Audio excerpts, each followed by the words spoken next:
Every Friday, without fail, there would be flowers on my desk. It started 3 months ago on a Tuesday morning. No, wait, it was definitely Friday. I remember because I was sitting at my desk in the marketing department of Hendricks and Associates, drowning in spreadsheets and half-empty coffee cups, when Marcus from reception appeared with a vase of white tulips. "Someone left these for you," he said with that knowing smirk he always wore, the one that made me want to throw a stapler at his face. I'd asked him immediately who sent them, but he'd already walked away, and by the time I caught up with him, he'd claimed ignorance. No card, no note, nothing but the flowers themselves and the smell of mystery hanging in the recycled air of our office building. The tulips were gorgeous, though. Perfect white petals, not a single blemish, arranged with the kind of precision that suggested someone had spent real money at a real florist, not grabbed something from the grocery store. I'd put them in water and forgotten about it by lunch, assuming it was probably a mistake anyway. Someone else's admirer had gotten the wrong desk. It happened. I was 32, unremarkable in most ways. Brown hair I usually wore in a messy bun, brown eyes that disappeared behind my glasses, the kind of face people forgot 5 minutes after meeting me. I wasn't the type of woman who got flowers.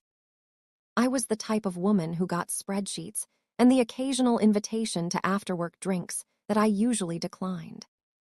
But then the following Friday, there they were again. A different arrangement this time, pink peonies, my favorite flower, though I'd mentioned that to exactly no one at the office. I'd kept that detail to myself, buried in a private conversation with my therapist 2 years ago when I was processing my divorce. These peonies were impossibly full and beautiful, with that soft, luxurious texture that made you want to touch them even though you knew you shouldn't. Again, no card. Again, Marcus claimed complete ignorance. "It's like they just appear," he'd said, and I'd believed him because he genuinely seemed confused by the whole thing. It was starting to feel less like a mistake and more like a deliberate gesture. Someone knew I liked peonies. Someone knew where I sat. Someone was leaving flowers on my desk every single Friday without fail. The third week, I stayed late to try to catch whoever was doing this, sitting in the darkened office at 5:47 p.m. on a Friday, watching my desk like some kind of amateur detective. But no one came. The flowers simply weren't there when I left at 6, and they were there when I arrived Monday morning. The Thursday evening delivery. I'd missed them by just a few hours, trapped in traffic on the 405, stuck behind a semi-truck that seemed determined to move at exactly 23 miles per hour. By the fourth week, I'd stopped trying to catch the mystery person and started enjoying the ritual. Every Friday, a new arrangement. Every week, flowers that seemed specifically chosen for me. White roses one week, lavender and eucalyptus the next. A stunning arrangement of coral and peach that made my whole cubicle glow. I started looking forward to them, started arranging my Fridays around the moment the flowers would appear, started saving them longer instead of throwing them out when they began to fade. Started asking myself questions I probably shouldn't have been asking. Was this someone I knew? Someone from the office? Someone from my past? A secret admirer like they said in romantic comedies? Or something more sinister? That last thought would creep in sometimes, usually late at night when I was alone in my apartment, when the house felt too quiet and too big. What if this wasn't romantic at all? What if it was something else? My best friend Natalie dismissed my concerns when I finally told her about it on a Friday evening, 3 weeks into the flower deliveries. We were sitting at our favorite wine bar downtown, and I'd worked up the courage to mention it while she was on her second glass of Sauvignon Blanc. "Oh my God, that's so romantic," she'd gushed, practically knocking over her wine glass in her excitement. "You have a secret admirer. This is like something out of a movie." "Or a stalker movie," I'd countered, but she'd waved me off with the dismissive hand gesture she reserved for my worst anxiety spirals. "You're being paranoid. Someone likes you. Someone is expressing that in a beautiful way. Just enjoy it." I'd wanted to point out that enjoying it and being concerned about it weren't mutually exclusive, but I'd let it go because arguing with Natalie when she'd decided something was romantic was a losing battle. She had met her husband because he'd asked her out 4 times after she'd said no 3 times, and she considered that a beautiful love story rather than a cautionary tale about boundaries. By the 10th Friday, I'd stopped questioning whether this was appropriate and started wondering who it could be. I made a mental list. Derek from accounting, who always held the elevator for me. James from sales who laughed at my jokes. That new guy in it whose name I could never remember but who had very nice eyes. I wasn't particularly attracted to any of them, but attraction seemed irrelevant. Someone liked me enough to commit to this weekly gesture, and there was something undeniably flattering about that, even if it was weird. Especially because it was weird, actually. There was something thrilling about being wanted in such a calculated, specific way. Someone was thinking about me during the week. Someone was planning this. Someone was making sure I felt seen, even if I didn't know who they were. By the middle of the third month, the flowers had become the highlight of my week. I found myself dressing better on Thursdays, anticipating the delivery with the kind of nervous excitement I hadn't felt in years. My ex-husband, different Marcus, unfortunately, because the universe apparently had a cruel sense of humor, used to bring me flowers occasionally. Usually when he'd done something wrong. Usually when he was trying to buy back my trust after working late at the office with his secretary. After he'd divorced me by email while I was in a conference call with a major client, the flowers had stopped. No more gestures. No more attempts to make me feel special. For so long after that, no one had tried at all. And then suddenly, someone was trying. Every single Friday. So when the note finally appeared, I was almost relieved. After 12 weeks of wondering, I was ready for answers. The flowers that Friday were beautiful, a stunning arrangement of gardenias and white roses, so fragrant that the entire cubicle smelled like a garden. I saw the small cream-colored envelope tucked between the stems before I even fully registered the arrangement. My heart had started racing immediately. That primal fight-or-flight response that my body seemed to have developed around this whole situation. With shaking hands, I'd pulled out the card. The handwriting was elegant, precise, masculine. It read, "I know what you did. We need to talk. A friend." I'd read it 3 times, each time feeling the words sink deeper into my chest like stones in still water. The flowers, which had felt like a beautiful gesture just moments before, suddenly felt like a threat. All those weeks of wondering who was leaving them, all those nights I'd spent fantasizing about a romantic reveal, and now I was staring at a message that sounded like something from a psychological thriller. "I know what you did. I know what you did."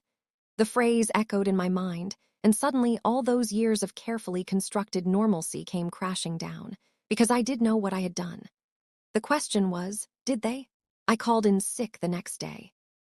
I didn't have a plan beyond that. I just knew I couldn't face the office, couldn't face seeing Marcus's smirk, couldn't face the possibility of another note appearing on my desk. I spent the entire Saturday in a state of low-grade panic, refreshing my email obsessively as if answers might materialize there. Nothing came. No follow-up, no explanation, no demands. Just the lingering question, "I know what you did." My apartment, usually a sanctuary of solitude that I cherished, suddenly felt suffocating. The walls seemed to close in, and every sound, a car door slamming outside, a neighbor's television through the shared wall, the ice maker in my refrigerator, made me jump. I'd locked all the doors 3 times and checked them 2 more times after that. I'd closed all the blinds even though I lived on the 8th floor and no one could possibly see inside. I'd made myself a pot of coffee that I couldn't drink because my hands were shaking too badly to hold a mug steadily. What did they know? That was the question that looped endlessly through my mind. The broader question, really. Because there were things. There were always things. The small lies I'd told to get ahead at work. The reports I'd submitted with data that was slightly massaged to make our department look better. The way I'd smiled at conferences while harboring resentment toward my colleagues who'd gotten promotions I'd felt were mine. The normal human sins of ambition and competition, magnified by my divorce and the years of trying to prove to everyone, mostly myself, that I could survive alone. None of it was illegal. None of it was particularly criminal. But none of it was entirely honest either. I'd built a life on convenient truths and selective honesty, the way most people do. I'd told myself that everyone did it, that to survive in corporate America, you had to cut corners sometimes. That being nice and honest had got me nowhere except married to a man who'd cheated on me and then divorced me in the most cowardly way possible. So I'd stopped being quite as nice. I'd stopped being quite as honest. And now someone knew. Or thought they knew. Or knew something specific that I'd done that I wasn't even aware they'd been aware of. The paranoia spiraled endlessly, each loop taking me deeper into a rabbit hole of self-recrimination and fear. By Sunday evening, I'd convinced myself of at least 7 different scenarios. Scenario 1. Someone had found out about the data manipulation and was blackmailing me. Scenario 2. One of my competitors at work had discovered something genuinely damning and was using the flowers as a way to unsettle me before making a move. Scenario 3. It was my ex-husband, reaching out from whatever new life he was living with his secretary to remind me of my failures. Scenario 4. It was someone who'd worked under me who felt I'd mistreated them, and this was their way of psychological warfare. Scenario 5. It was something darker, something I was forgetting. Something I was trying to forget. By Monday morning, I hadn't slept. I'd spent the night staring at the ceiling, cataloging every questionable decision I'd ever made, every person I might have hurt, every secret I'd kept. When my alarm went off at 6 a.m., I almost didn't get out of bed. I called my therapist instead, something I'd never done before on a Monday morning. Dr. Reeves's office didn't open until 9, but I left a message marked urgent, and miraculously, by 10 a.m., she'd called me back. I sat in my car in the parking garage, unable to fully articulate what had happened without sounding completely insane. "Someone's been leaving me flowers," I'd said, my voice shaking. "For 3 months. And then Friday there was a note. It said, 'I know what you did.'" There was a long pause on the other end of the line. I could almost hear Dr. Reeves processing, trying to figure out if I was in danger or if this was another manifestation of my anxiety. "What did you do?" she'd finally asked, and the simplicity of the question felt almost cruel in its directness. "I don't know," I'd said, and then immediately contradicted myself. "Everything. I don't know what I did." She'd recommended I take the rest of the week off work and suggested we have an emergency session on Tuesday. I'd agreed, mostly because the thought of walking into that office and facing that desk made my stomach turn inside out. I'd spent Monday and most of Tuesday staring out my apartment window at the city below, watching people moving through their lives with the kind of casual certainty I hadn't felt in days.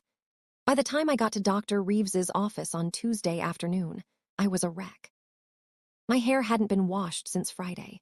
I'd worn the same sweatshirt for 3 days straight.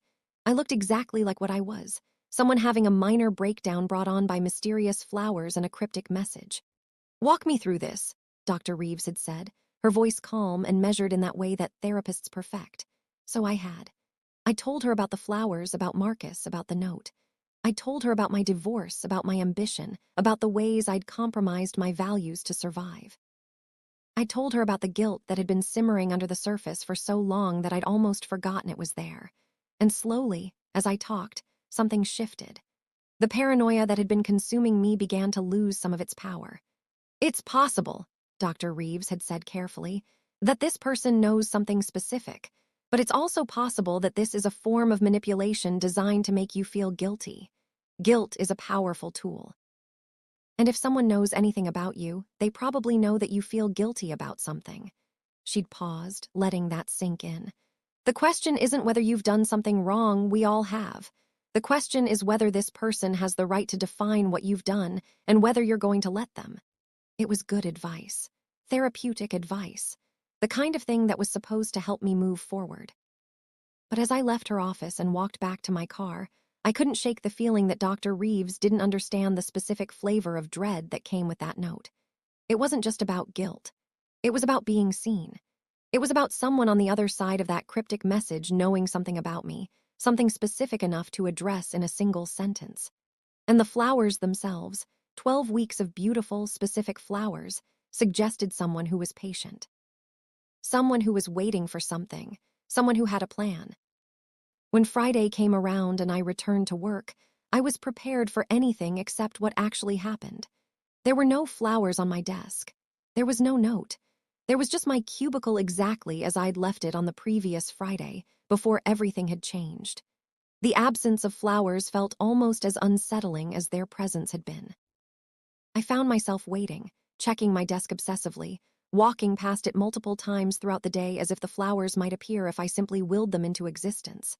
But nothing came. And somehow, that nothing was worse than any note could have been. It meant the person behind the flowers was still thinking about me, still watching me, still deciding what to do next. I realized, sitting at my desk on that Friday with my heart pounding and my palms sweating, that I'd made a terrible mistake. In my panic and paranoia, I'd never truly asked myself the most important question. If this person knew what I'd done, what exactly did they want me to do about it?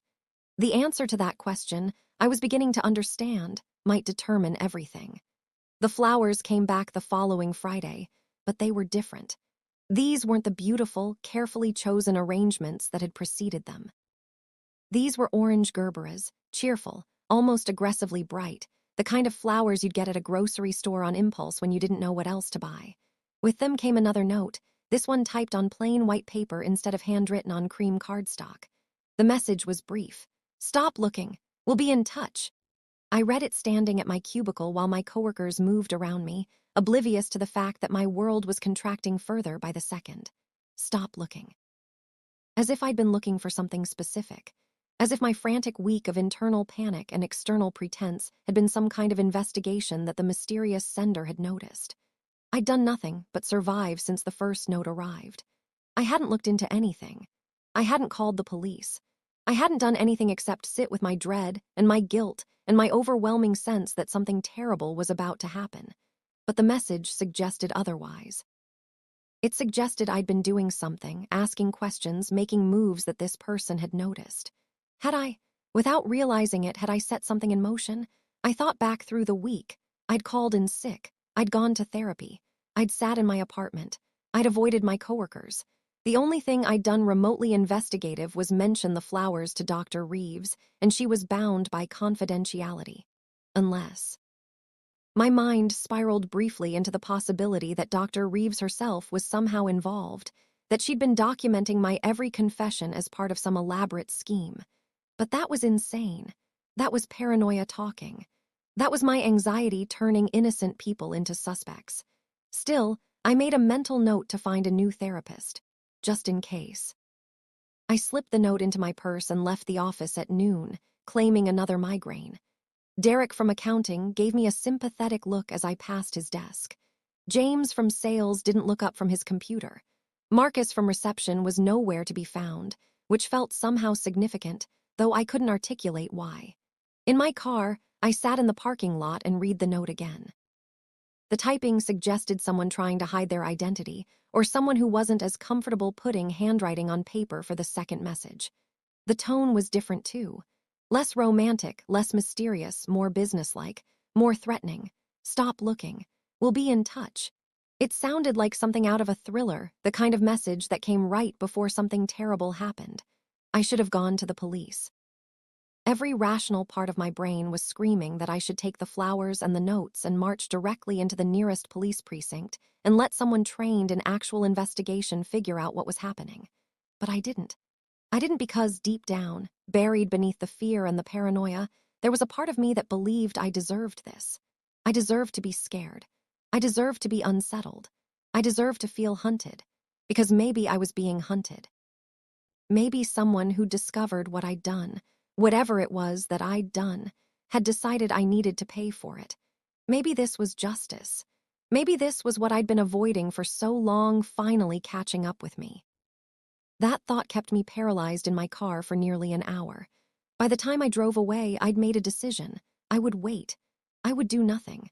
I would let this play out and see what happened next, because at this point, I was too far inside the story to find my way out by calling for help. The universe had decided to tell me something, and I was finally ready to listen. The next Friday came with no flowers. Nothing on my desk except the normal accumulation of printouts and marketing reports and emails that needed responding to. I dressed carefully that morning. Nice clothes, makeup, the kind of preparation you do when you expect your life to change. But nothing happened. By mid-afternoon, I'd started to think that maybe the whole thing had been some kind of elaborate prank. Maybe Marcus had done it himself. Maybe someone in it had orchestrated the whole thing as a joke that had spiraled out of control. Maybe I'd imagined the notes, my anxiety-ridden brain constructing a narrative out of nothing. But then, as I was logging off my computer at 5 p.m., my email pinged. The sender showed only initials. AF, the subject line read, "Your Friday flowers are over." My hands shook as I opened it. The message was long, several paragraphs of typed text with careful formatting. It read, "You don't know me, but I know you. I've been watching you for a very long time. Not in a way that's meant to frighten you, though I imagine it has. in a way that was meant to make you feel seen. Because you've worked so hard to make yourself invisible, haven't you? You've spent so long pretending to be someone you're not that you've almost convinced yourself. But I see you. I see what you did. I see who you really are underneath all the professional competence and the careful boundaries. And I'm writing to tell you that I'm not going to do anything about it. I'm not going to blackmail you or threaten you or expose you. I'm going to do something far worse. I'm going to tell you the truth. Meet me at the Willows Hotel, room 412, this Saturday at 7 p.m. Come alone. Come ready to face what you've been running from. A friend. I read the email 5 times. Each time, my heart rate increased. The Willows Hotel was downtown, an old place that had been renovated years ago but still maintained a slightly seedy undercurrent. The kind of place where people met when they didn't want to be seen. The kind of place where things happened. This was it. This was the moment where the mystery resolved itself or where I disappeared entirely. I should have felt fear, but instead, I felt something closer to relief. Finally, after weeks of wondering, I would get answers. Finally, I would understand what was happening and who was doing it. Finally, this limbo would end. I didn't sleep Friday night. I spent it preparing, though I wasn't sure for what. I showered. I did my hair. I put on clothes that felt like armor, dark jeans, a black blazer, boots with thick heels that made me feel taller, more powerful. I looked in the mirror and tried to see what this mysterious person saw. I tried to find the person underneath the professional facade, the one who'd cut corners and told convenient lies and built a life on half-truths. But all I saw was myself, 32 years old, brown hair, brown eyes, the kind of face people forgot. The kind of woman who'd been invisible her whole life and was apparently now visible to a stranger who seemed to know all her secrets. At 6:45 p.m. on Saturday, I pulled into the parking lot of the Willows Hotel. My heart was pounding so hard I thought it might break through my ribs. This was insane. I was walking into a hotel room with a complete stranger who'd been leaving me cryptic messages for weeks. This was how people died in movies. This was the setup for a story that ended with a body being found by the cleaning staff. And yet, I got out of my car. I walked through the lobby, past the tired-looking front desk clerk who didn't look up. I took the elevator to the 4th floor. I walked down the hallway until I found room 412. I stood outside the door for a long moment, my hand raised to knock, my entire body screaming at me to turn around and leave. But I didn't. I knocked. And when the door opened, I came face to face with the last person I expected to see. It was Rebecca Chen, my old college roommate. The girl I hadn't spoken to in 7 years. The girl I'd thrown under the bus to get a promotion at Hendricks and Associates. The girl whose career I'd sabotaged by spreading rumors about her work ethic and her competence. The girl whose life I'd systematically destroyed out of ambition and spite. Standing in the doorway of a hotel room downtown with a small smile on her face and 7 years of vengeance in her eyes. "Hello, Sarah," she said softly. "I've been waiting a long time for this moment." For a moment, I couldn't move, couldn't breathe, couldn't do anything except stand in the hallway of the Willows Hotel staring at Rebecca Chen like she was a ghost who'd somehow become corporeal. Rebecca was thinner than I remembered, her face angular in a way that suggested years of stress or intentional discipline. She'd cut her long black hair short, just above her shoulders, and she wore it with the kind of confidence I'd never managed to muster. But her eyes, those were the same dark, intelligent eyes I'd known in college, except now they held something that looked an awful lot like satisfaction. "May I come in?" I asked stupidly, as if I had any choice in the matter, as if she hadn't summoned me to this room specifically to have this conversation. She stepped aside without speaking, and I walked past her into a space that was exactly what I'd expected. A hotel room. A bed I tried not to look at. A window overlooking the city. A small table where 2 cups of coffee were sitting, steam rising from them like ghosts. Rebecca closed the door behind me and leaned against it, a posture that was both casual and somehow threatening. "I wasn't sure you'd come," she said, moving to the table and gesturing for me to sit. I didn't sit. I stood, feeling like if I sat down, I'd be accepting something, agreeing to something, submitting to whatever this was. "How?" I asked, and the word felt inadequate for everything I was trying to ask. How had she found me? How had she known so much about me? How had she managed to coordinate this entire elaborate scheme without me catching her? Rebecca smiled, and it was the smile of someone who'd been waiting years to have this conversation. "I never really left," she said. After you destroyed my career at Hendrix, I got a job at a marketing firm downtown. I've been in this city the whole time. I've been watching you, Sarah, watching you succeed, watching you get promoted. Watching you become exactly what you wanted to be, untouchable, invisible to anyone who might hold you accountable. She paused, taking a sip from one of the coffee cups. Do you remember what happened senior year, in Introduction to Marketing, when we had to present that campaign project together? I remembered. I'd worked on it with Rebecca, and it had been brilliant. We'd spent weeks developing it, creating something innovative and creative that had impressed our professor. But then, right before the presentation, I told Rebecca that I thought I should present it solo. I'd said that group projects didn't look as good on a resume. I'd convinced her that she didn't need the credit, that she could focus on other work. And she'd agreed because Rebecca had always been too kind, too accommodating, too willing to step back and let others take the spotlight. I was a better marketer than you, Rebecca continued, and there was no malice in her voice, just simple fact. I had more creative ideas. I had better instincts, but I let you take that project. I let you present it as your own work. And you got recruited by Hendrix and Associates based on that presentation, didn't you? That project was your foundation. Everything you've built since then has been built on top of something that wasn't entirely yours. I wanted to argue. I wanted to tell her that I'd done good work since then, that I'd earned my promotions through merit and hard work. But the words didn't come because deep down I'd always known that part of it was true. That presentation had launched my career, and it hadn't been entirely mine. Why are you telling me this now? I asked. After 7 years, why do this? Why the flowers? Why the cryptic messages? Why not just, I don't know, go to HR or something? Rebecca laughed, a sound like wind chimes in a storm. Because I didn't want your company to fire you, she said. I wanted you to feel what I felt. I wanted you to wake up every day wondering if everything you had was going to be taken away. I wanted you to understand what it was like to have your life derailed by someone else's ambition. I wanted you to be scared. She stood up and walked over to where I was standing. And it worked. I watched you spiral these past few weeks. I saw you come to work looking like you hadn't slept. I noticed when you took time off. I was there when you looked at your desk like it might bite you. How did you know where I started, but Rebecca cut me off. Your office location. I work in the same building, Sarah. 4th floor marketing firm. I've been riding the same elevators as you for the past 3 years. You never noticed me. Of course you didn't. I didn't matter enough for you to remember. There was a quality to her voice that made me realize the full scope of what she'd done. It wasn't just the flowers. It was the years of invisibility that had preceded them. She'd been there all along, watching me, studying me, understanding me, and I'd had no idea. I'd walked past her in hallways. I'd shared elevators with her. Maybe I'd even held a door open for her without knowing who she was.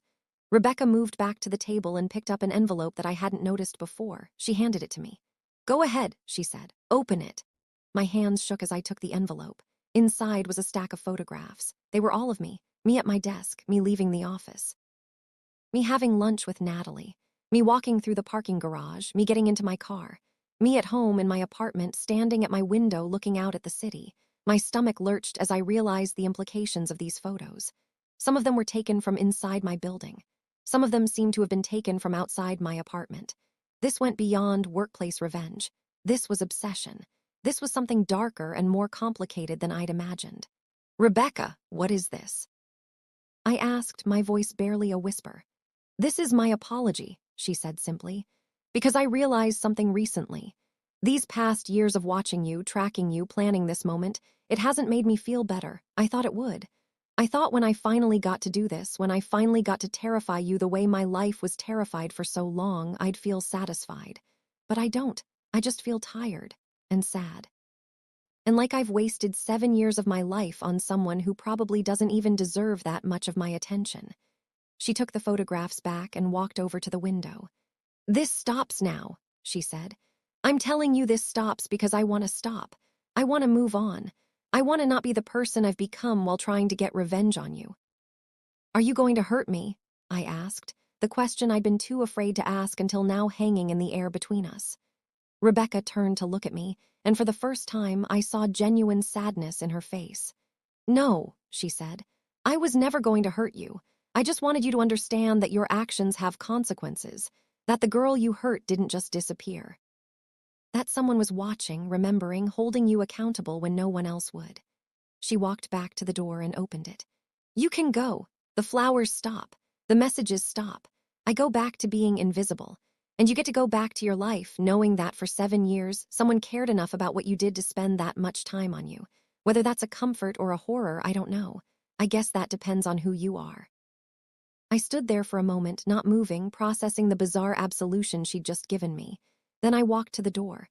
As I passed her, she reached out and touched my arm. It was a gentle gesture, almost affectionate. "Be better," she said. "That's all I want from this. I want you to be better, not for me, for yourself." I left the hotel room without responding.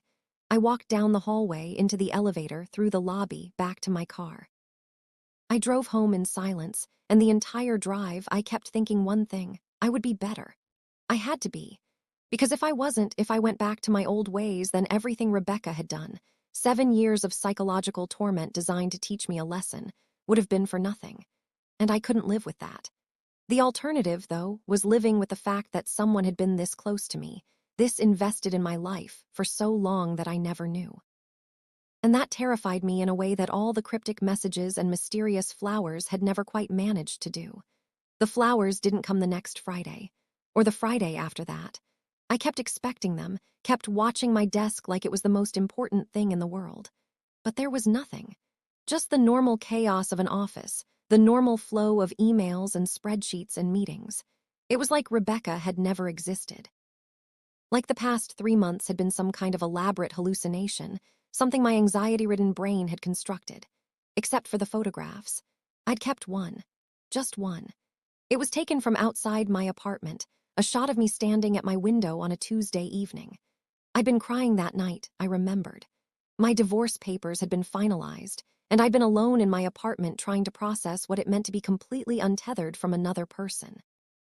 And Rebecca had been out there somewhere, camera in hand, documenting my grief. The photograph sat in my desk drawer at work for weeks before I finally threw it away. But not before studying it obsessively, trying to understand how long she'd been watching me. How many moments of my life had been witnessed by someone I didn't know was there. After a month with no contact, I finally worked up the courage to go back to therapy. A different therapist this time, at a different office across town. I didn't tell her the full story. I couldn't. It sounded too much like paranoia, too much like the anxiety spirals she'd helped me work through before. But I told her enough. I told her about feeling watched, about the guilt I carried, about the ways I'd hurt people to get ahead. And she listened, and she helped me understand that guilt could be productive if I channeled it correctly. That recognizing my mistakes was the first step toward making better choices. That transformation was possible if I was willing to do the work. 3 months after my meeting with Rebecca, I asked for a transfer within Hendricks and Associates. I moved out of the marketing department and into corporate social responsibility. It was a step down in terms of pay and prestige, but it felt right. It felt like the kind of work that might actually make a difference. My colleagues were confused by the move. Derek from accounting asked if I was okay. James from sales seemed almost relieved, as if he'd known all along that I didn't belong in the cutthroat world of marketing. Marcus from reception didn't comment, which made me wonder if he'd known about Rebecca all along, if he'd been complicit in some way. But I didn't ask him. I didn't want to know. I was trying to focus forward instead of backward. 6 months after leaving marketing, I received an email with no subject line. The sender was anonymous, but I recognized the email address format immediately. It was Rebecca. The message read simply, "I saw that you changed departments. I'm glad. I meant what I said, be better. And it looks like you're trying. That's all I ever wanted." I didn't respond. I couldn't. But I printed out the email and added it to a file labeled accountability that I kept on my computer.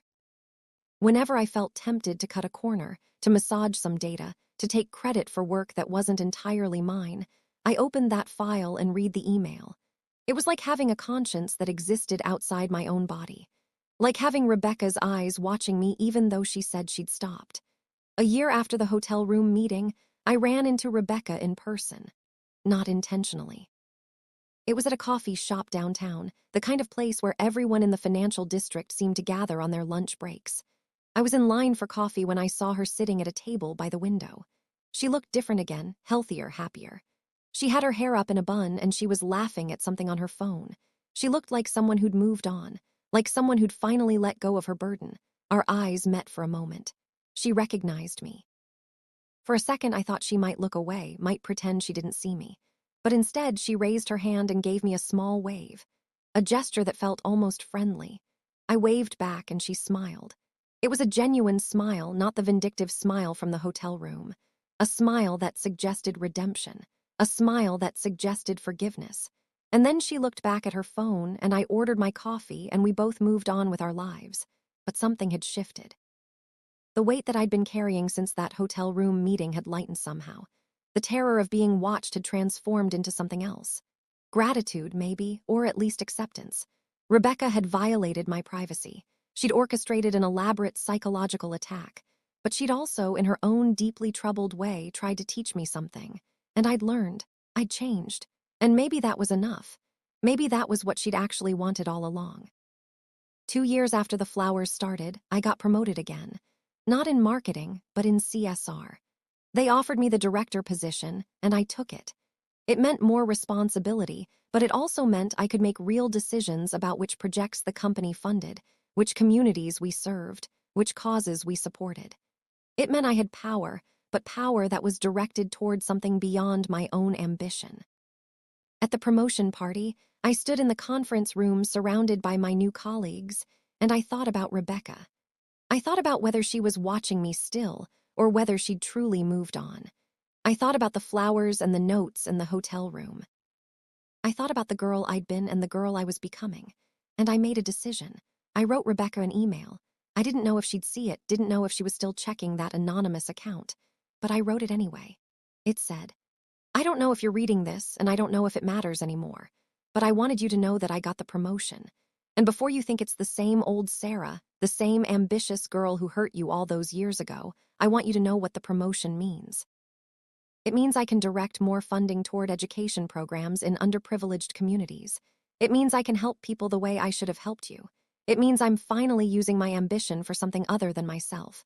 So thank you. Thank you for the flowers. Thank you for the notes. Thank you for reminding me that my actions have consequences. Thank you for watching me when no one else was holding me accountable. I don't know if what you did was right or wrong. I think it was both. But I know it worked. I'm better because of it, and I hope you're better too. Sarah." I didn't expect a response, and none came. The email sat in my outbox like a message in a bottle, cast out into the ocean to see if anyone was listening. But I felt lighter for sending it. I felt like I'd finally closed the loop, finally acknowledged what had happened and what it meant. The flowers never came again. Rebecca never contacted me again. As far as I knew, she'd truly moved on, truly let go. But sometimes, on Fridays, I'd find myself looking at my desk, half expecting to see an arrangement of beautiful flowers. And when they didn't appear, I didn't feel relief. I felt something closer to sadness, because those flowers had changed my life. That mysterious person had changed my life. And even though I'd been terrified at the time, even though I'd felt hunted and watched, I couldn't regret it, because I was better now. And that was everything. 5 years passed. 5 years of building a new life, a better life, a life where my ambition served something larger than myself. I'd moved up in the CSR department and eventually became VP. It was a title that meant something different to me now, not a sign of personal achievement, but a responsibility. A duty to use my platform to help people who couldn't help themselves. I donated anonymously to several causes, funded scholarship programs, worked with nonprofits to address systemic inequality. I turned my guilt into action, my ambition into service, and the guilt that had eaten away at me for so long finally began to ease. I thought about Rebecca less frequently, though she was never entirely absent from my thoughts. She'd become a kind of moral compass for me, a reminder of the kind of person I never wanted to be again. I sometimes wondered if she knew what I was doing now, if my anonymous donations and quiet work were somehow evidence that her lesson had stuck. Or maybe she'd truly moved on, truly forgotten about me, and I was the only one still carrying the weight of what had happened. On the 5-year anniversary of the flowers, I did something I hadn't planned to do. I went back to the Willows Hotel. Not to the 4th floor, not to room 412. Just to the lobby, to the coffee shop on the ground level. I sat at a table by the window and ordered a coffee. And I waited. I didn't know what I was waiting for. I didn't expect Rebecca to appear. But part of me hoped that maybe the universe had its own sense of symmetry, that maybe she'd walk through that door at exactly the right moment and we'd have a conversation that would answer all the questions that had lingered for 5 years. She didn't come. Of course she didn't. but someone else did. A woman who looked vaguely familiar, who sat down across from me without being invited. It took me a moment to recognize her. It was Natalie, my best friend. The one I told about the flowers 5 years ago, the one who'd been so enthusiastic about the romantic gesture. "Hi," she said simply. "I'm glad you're here." I stared at her. "Natalie, what are you doing here?" "I work nearby," she said, which made sense. "I come to this coffee shop sometimes. I was surprised to see you here, sitting alone." She paused, studying my face. "You look sad. Is everything okay?" And something in me just broke. 5 years of holding it together. 5 years of transformation and guilt and redemption.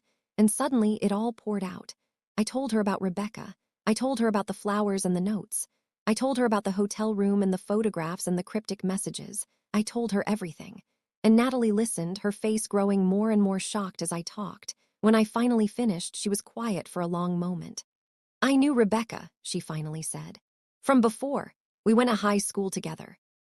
She reached out to me right before she started leaving you flowers." My stomach dropped. "What?" "She wanted to know things about you," Natalie continued.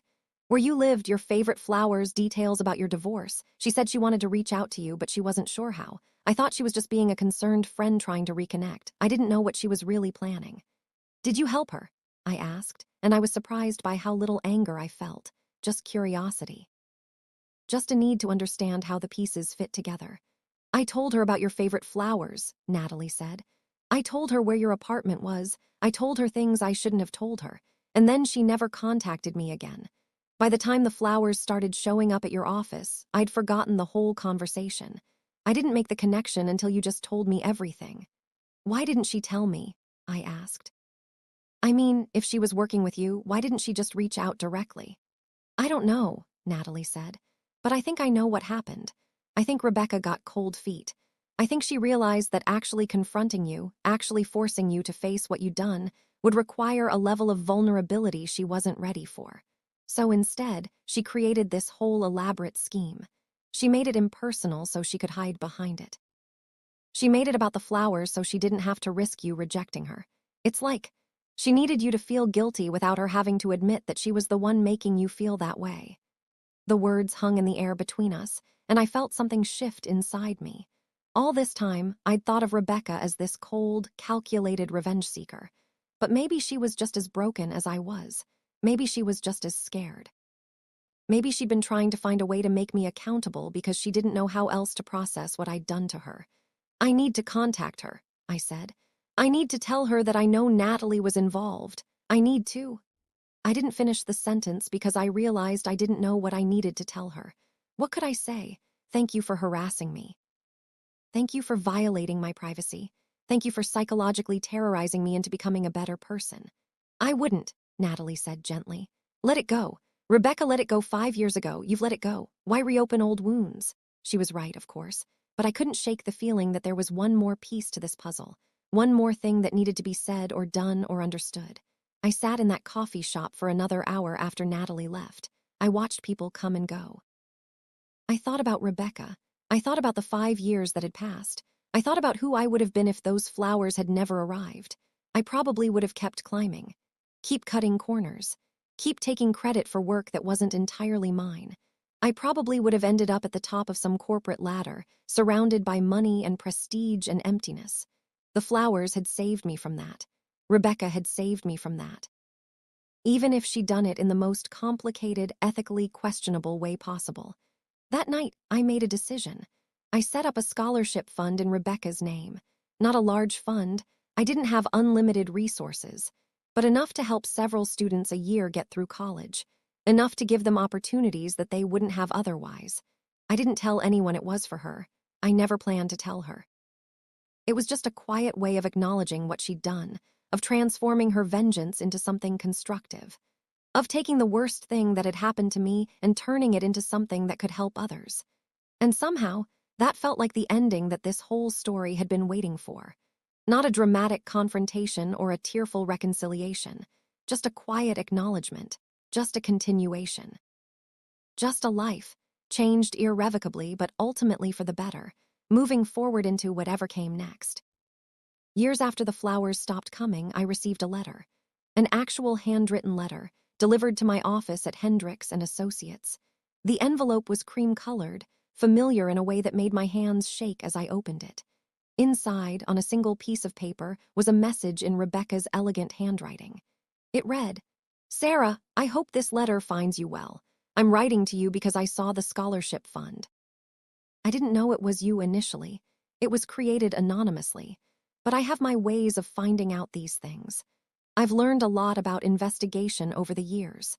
I wanted to write because I felt like I owed you an explanation for what I did. Not because I regret it, but because I think you deserve to understand my side of the story. When I reached out to Natalie, I didn't have a plan. I just wanted to reconnect with someone who might know you, might be able to tell me if you'd thought about me at all in the years since we'd stopped being friends. But the more I learned about you, the more I realized that you'd completely moved on. You'd forgotten about me, about what you'd done. You'd succeeded and I hadn't. I was stuck in a job I didn't like, living in the same city, watching you from a distance while you climbed higher and higher. And one day, I decided I was tired of being invisible. I decided I was going to make you see me. The flowers seemed like the perfect way to do it, beautiful enough to make you pay attention, cryptic enough to scare you. I wanted you to feel what I felt. Hunted, unsafe, unseen in all the ways that mattered. But I'm not writing to apologize for that anymore. I'm writing because I want you to know that your scholarship fund changed my life, not in the way you might think. I didn't benefit from it directly, but I know 3 young women who did. 3 young women who came from backgrounds similar to mine, who had dreams similar to mine, who were about to give up because the world told them they weren't good enough. The Rebecca Chen Scholarship gave them a chance. And watching them succeed, watching them become the people they were meant to be, it healed something in me that I didn't know was broken. I realized that my revenge wasn't really about you anymore. It was about me. It was about proving that I mattered, that what I'd been through mattered, that I wasn't invisible. And you proved that by creating a scholarship in my name. You made me visible, you made my pain matter, and you transformed it into something beautiful. So I'm writing to tell you that I'm letting go. Not of the memory, I'll never forget what happened between us, but of the bitterness, of the need to punish you, of the feeling that I need to make you understand the full weight of what you did. Because you do understand now. You've shown me that you understand by the way you've lived your life these past 5 years, by the work you've done, by the lives you've changed, by the scholarship fund with my name on it. So thank you. Thank you for being the kind of person who could receive my attempt at revenge and transform it into redemption. Thank you for being the kind of person who could change. And thank you for reminding me that even the most broken, most vengeful parts of ourselves can be healed if we're willing to do the work. I don't expect you to respond to this letter. I don't expect us to ever be friends again. But I wanted you to know that I see you now. The real you, the one who's trying, the one who's built something meaningful. And I'm proud of you for it. Take care of yourself. Rebecca. I read that letter so many times that the paper began to wear thin. I kept it in my desk drawer at work, next to the original message that had started everything. And I finally understood what the flowers had really been about. They'd never been about revenge or punishment or teaching me a lesson. They'd been about Rebecca trying to connect with me the only way she knew how. They'd been about her breaking through the wall of my indifference to say, I exist, I matter, see me. And I had seen her. Eventually. And in seeing her, I'd been forced to see myself. I'd been forced to confront the person I'd been and the person I was capable of becoming. And I'd chosen to become better. I'd chosen to use my success and my power in ways that could help others. I'd chosen to turn my guilt and my shame into fuel for something meaningful. The flowers had been the catalyst for all of that. And while I would never say that what Rebecca did was right, violating my privacy, stalking me, psychologically manipulating me, I could say that it had worked. It had transformed me. And transformation, after all, was what she'd been asking for all along. Years later, after I'd been promoted to president of corporate social responsibility, after the scholarship fund had helped dozens of students, after I'd moved into a position where I could influence corporate policy to be more ethical and more conscientious, I decided to do something I'd been thinking about for a long time. I reached out to Rebecca, not through the anonymous channels or cryptic messages, directly. I found her on LinkedIn and sent her a message. It said, "Hi, Rebecca. I know this is unexpected. I wanted to reach out and tell you something I probably should have said a long time ago. I'm sorry. Not for what happened between us in college. That's something I've been processing and apologizing for in my own way for years. But I'm sorry for the kind of person I was when I did it.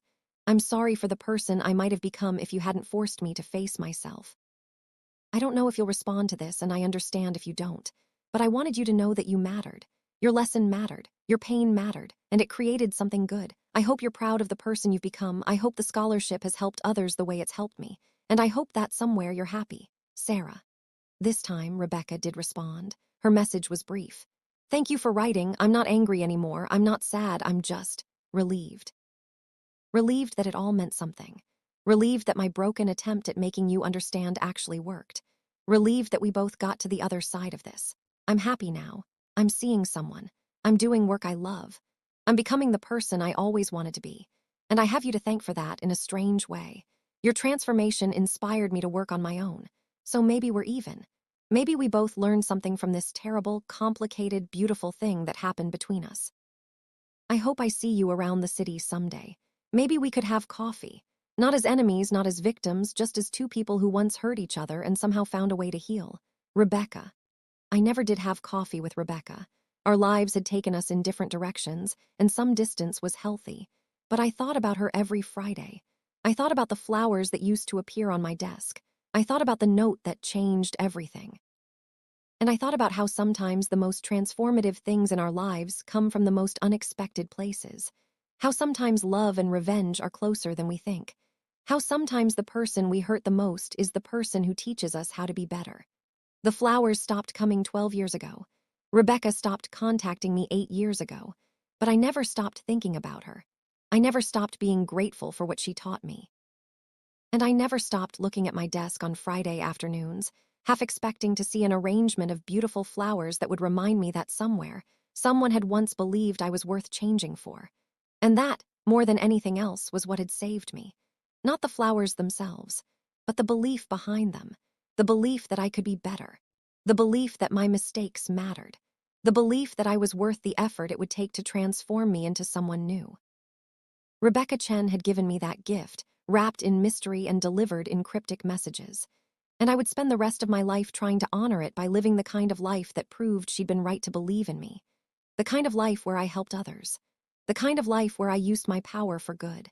The kind of life where I was finally, truly, finally visible, not just to Rebecca, but to myself. And that was the real ending of this story. Not the flowers, not the notes. Not even the moment of revelation in the hotel room. But this, the quiet understanding that two broken people had found a way to heal each other, even when neither of them had intended to. That was the real magic of the flowers. That was the real gift. That was the only thing that had ever really mattered.